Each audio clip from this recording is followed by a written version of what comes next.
सर्वांना रामनवमीच्या खूप खूप शुभेच्छा। आज रामनवमी आहे तर मग मी इथं नैवेद्यासाठी म्हणून मी इथं शिरा बनवून घेतला होता आणि शिरा वगैरे बनवून झाल्यात नैवेद्याच्या प्लेटमध्ये काढून घेतला आणि त्यानंतर मग मी इथं देवपूजा करायला घेतली। तर देवपूजा वगैरे झाली आणि फुलं वगैरे ठेवून मस्त अशी पूजा झाली होती। त्यानंतर मग धूप दिवाबत्ती वगैरे केली आणि त्यानंतर माझ्याकडे रामाचा एक फोटो होता, फोटो प्रिंटच होता तो, तर मी त्याचीच पूजा करू म्हणून त्याचीच पूजा केली। तर तिथं पण खाली फुलं वगैरे ठेवून मी छान अशी पूजा करून घेतली आणि तिथं पण नैवेद्य वगैरे दाखवला आणि त्यानंतर तिथं पण धूपबत्ती वगैरे करून घेतली।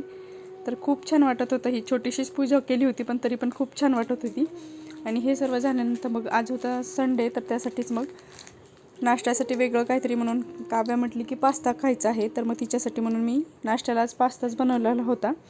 आणि त्यानंतर मग दुपारची सर्व कामे झाली, स्वयंपाक, त्यानंतर दुपारी थोडासा आरामही केला आणि त्यानंतर संध्याकाळी आमच्या इथं घराजवळ साईबाबाचं मंदिर आहे, तर तिथं रामनवमीचं पूजा वगैरे होणार होती, पाळणा वगैरे, पण पाळण्याला वगैरे काही दुपारी नाही गेलो, पण संध्याकाळी आम्ही मिरवणूक आणि मग नंतर प्रसादालाही गेलो होतो।